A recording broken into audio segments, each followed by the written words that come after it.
Welcome back. You are listening to the home of forbidden romances. Prepare yourself, because tonight's story will leave you breathless. The porcelain vase shattered against the wall just inches from my ear, sending a spray of fine white dust and ceramic shards across the hardwood floor, effectively drowning out the thunder rattling the penthouse windows. "You don't get to leave, Julian." The voice was low, devoid of the screaming rage one might expect after throwing an antique, but terrifyingly calm. It was a command, not a request. I didn't sign the lease release. "You are going nowhere." I froze, my hand hovering over the handle of my battered leather suitcase.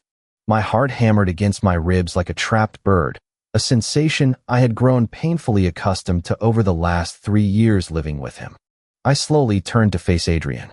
He stood by the kitchen island, his silhouette cut sharp against the dim, ambient lighting of the city skyline behind him.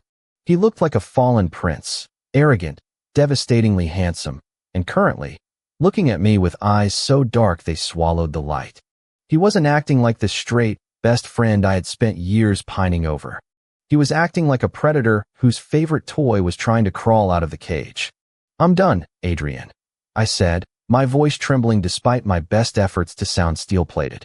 "I'm done with the rent, I'm done with the games, and I am done with us." "There is no us, Julian. You made sure to remind me of that when you started sleeping with that barista," Adrian countered, stepping over the broken porcelain, his dress shoes crunching on the debris. "Because you didn't want me," I shouted, the dam finally breaking. "You made it clear. You bring women here. You talk about your future wife. I am just the roommate who pays half the bills and listens to you complain about your job. So why do you care if I leave?" Adrian closed the distance between us in 2 long strides. He loomed over me, the scent of expensive scotch and rain-soaked wool overwhelming my senses. He slammed his hand against the doorframe next to my head, boxing me in. "Because," he whispered, his breath hot against my ear, sending a treacherous shiver down my spine. "I never said you were allowed to belong to anyone else."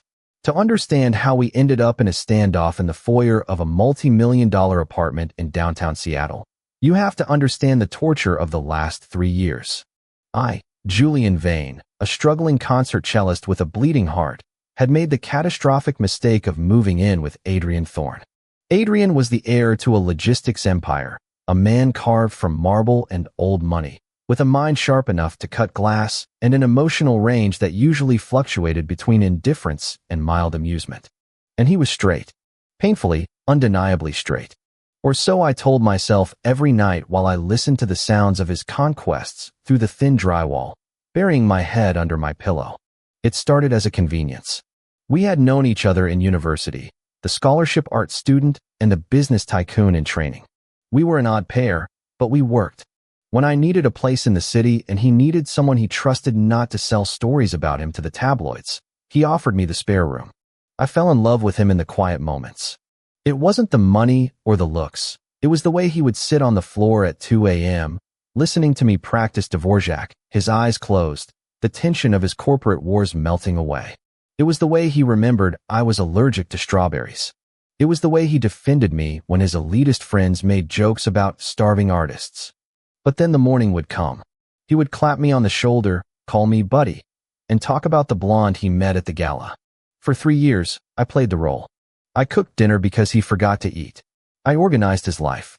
I was his emotional anchor, his domestic partner in everything but name and intimacy. I fed the delusion that he needed me. But 3 months ago, I woke up. I had turned 26, and I realized I was wasting the prime of my life waiting for a man who would never see me. I was a ghost in my own life, haunting Adrian's apartment. So I stopped. It was a slow withdrawal. I stopped cooking. I stopped waiting up. I stopped asking about his day. And I started dating. His name was Elias. He was a barista, kind, with warm hands and a laugh that didn't sound calculated. He liked me. He actually saw me. The change in the apartment was atmospheric. The air grew heavy. Adrian became strange. When I stopped cooking, Adrian didn't order takeout. He just stopped eating at home, leaving empty scotch glasses in the sink for me to find. When I stopped waiting up, I would wake up to find him sitting in the living room in the dark, staring at my bedroom door. This straight roommate who used to bring women home suddenly stopped dating entirely. Who is he? Adrian had asked a week ago, leaning against the counter while I was fixing my tie for a date with Elias. A friend, I replied, not looking at him. You're wearing the cologne I bought you for a friend? His voice was laced with a venom I hadn't heard before.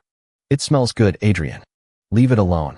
He's not good enough for you, Adrian muttered, taking a sip of his coffee, his eyes tracking my movement in the mirror. He looks soft, weak. He treats me like a priority. I shot back, grabbing my keys. Don't wait up. That night, when I came home, the chain lock was on. I had to text him to let me in. He took 20 minutes.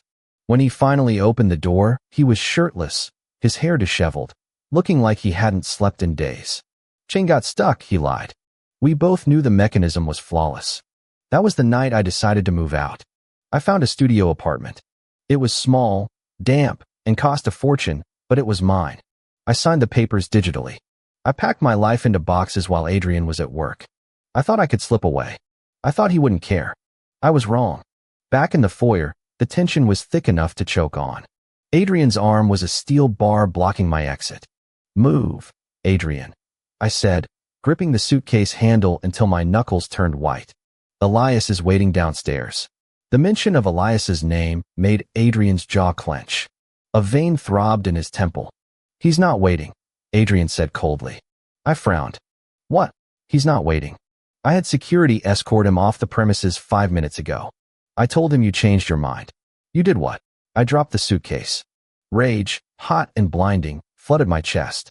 You have no right. You don't own me. Don't I? Adrian stepped closer, forcing me back against the door. His eyes scanned my face, searching for something. Fear, submission, love? Who paid for your cello repairs last year, Julian? Who bailed your brother out of debt? Who made sure you got the solo at the symphony hall? My blood ran cold. I got that solo on merit. Adrian laughed, a dark, humorless sound. You were talented, Julian. Brilliant, even. But the board was going to give it to the director's nephew. I made a donation, a substantial one, to ensure they made the right choice. I felt sick. You manipulated my career? I protected what is mine, he corrected. I am not yours. I shoved him, my hands against his bare chest. He was wearing a silk robe that had fallen open. His skin was burning hot. I am your roommate. Your straight roommate. Remember? Adrian grabbed my wrists. His grip was bruising. The air shifted, the anger morphing into something heavier, more desperate. Is that what you think? He hissed. You think I'm straight? You think I've watched you walk around this apartment for 3 years, watched you play that damn cello with your eyes closed, watched you smile at your phone, and felt nothing? I stared at him, my breath hitching. You dated women. Dozens of them. Distractions, Adrian spat the word out. Attempts to fix whatever was wrong with me. To kill the part of me that wanted to drag you into my bedroom and lock the door so you could never leave. I thought if I ignored it, it would go away. I thought if I let you live your life, I could be normal. He pulled my wrists closer, pinning them against his chest so I could feel the frantic thudding of his heart. It was beating just as fast as mine. But then you stopped looking at me, he whispered, his voice cracking. You stopped making me coffee. You stopped smiling. You started giving him the parts of you that belonged to me. And I realized, I would rather burn this entire city to the ground than let another man touch you. Adrian. My voice was barely a whisper. This was madness. This was obsession. This wasn't the love stories I read. This was messy and dangerous. And God help me, it was intoxicating. I canceled your lease on the new studio, he confessed, his eyes searching mine. I bought the building this morning. I rejected your application. You bought a building. I choked out. Just to stop me from moving? It seemed like the most logical solution. That is insane. You are insane. I am desperate, he corrected. He released my wrists and cupped my face, his thumbs tracing my cheekbones. I don't know how to do this, Julian. I don't know how to be soft. I don't know how to ask. I only know how to take. But I am begging you. He leaned his forehead against mine. The great Adrian Thorne, shaking. Don't go. Don't go to him. Stay here. Make me earn it. Make me crawl if you have to. Just don't leave me in the dark. I looked at him. Really looked at him. I saw the dark circles under his eyes, the raw vulnerability he had hidden behind layers of wealth and arrogance. I saw the boy who listened to Dvorak at 2 a.m. because he was lonely. I should leave. Logic dictated I pick up my suitcase, call the police, and run. He was manipulative. He was controlling. But he was also the man I had loved for 3 years. And for the first time, the wall was down. You bought a building, I repeated, a hysterical laugh bubbling up in my throat. It's a good investment, he muttered, looking slightly embarrassed now that the adrenaline was fading. You sabotaged my date. He wore cheap shoes. He wasn't right for you. I sighed, the fight draining out of me. I knew I was making a mistake. I knew this was the start of something complicated and probably volatile. But as his thumb brushed over my lower lip, I knew I wasn't walking out that door tonight. If I stay, I said, my voice firming, things change. No more, buddy. No more women. And you never, ever go behind my back to manipulate my life again. If I get a solo, it's because I earned it. If I leave, it's because I want to. You don't own me, Adrian. You have to be my partner, not my warden. Adrian let out a breath he seemed to have been holding for years. He closed his eyes, leaning into my touch. Partner, he tested the word, tasting it. I can do that. And Adrian? He opened his eyes, the obsidian darkness now warm, focused entirely on me. Yes. You owe me a new vase. A corner of his mouth quirked up, the first genuine smile I had seen in months. I'll buy you the whole damn collection. He didn't wait for permission this time. He closed the gap, crashing his lips against mine. It wasn't a gentle kiss. It was possessive, hungry, a 3-year famine ending in a feast. It tasted of scotch and desperation and the rain pounding against the glass. I dropped my hands from his chest and wrapped them around his neck, pulling him closer, deepening the kiss. The suitcase lay forgotten on the floor. I had tried to run. I had tried to give up. But as Adrian lifted me up, wrapping my legs around his waist to carry me away from the door and back into the heart of the apartment, I realized the truth. He couldn't let me go, and I never really wanted him to. And that is how the viper tamed the wolf, by realizing the wolf was never trying to escape, only waiting to be caught. If you enjoyed seeing Adrian finally lose his composure and take control, destroy that like button. And tell me in the comments, would you forgive a roommate who bought an entire building just to stop you from moving out? Or is that a red flag you couldn't ignore? I'll be reading your answers. Subscribe for the next chapter. Until then, prompt image. Prompt. Masterpiece, best quality, high-res, 1.2. Korean manhwa style, semi-realistic, digital art.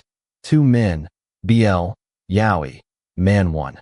Tall, sharp jawline, messy dark hair, intense possessive expression, wearing open silk robe, muscular chest exposed, gripping man 2's waist. Man 2. Shorter, slimmer, soft features, surprised but yielding expression, wearing beige trench coat. Legs wrapped around man 1's waist, arms around man 1's neck. Background is luxury penthouse foyer, shattered porcelain vase. On floor, leather suitcase tipped over, rain streaming down floor-to-ceiling windows, dramatic moody lighting, cinematic composition, emotional atmosphere, sharp focus.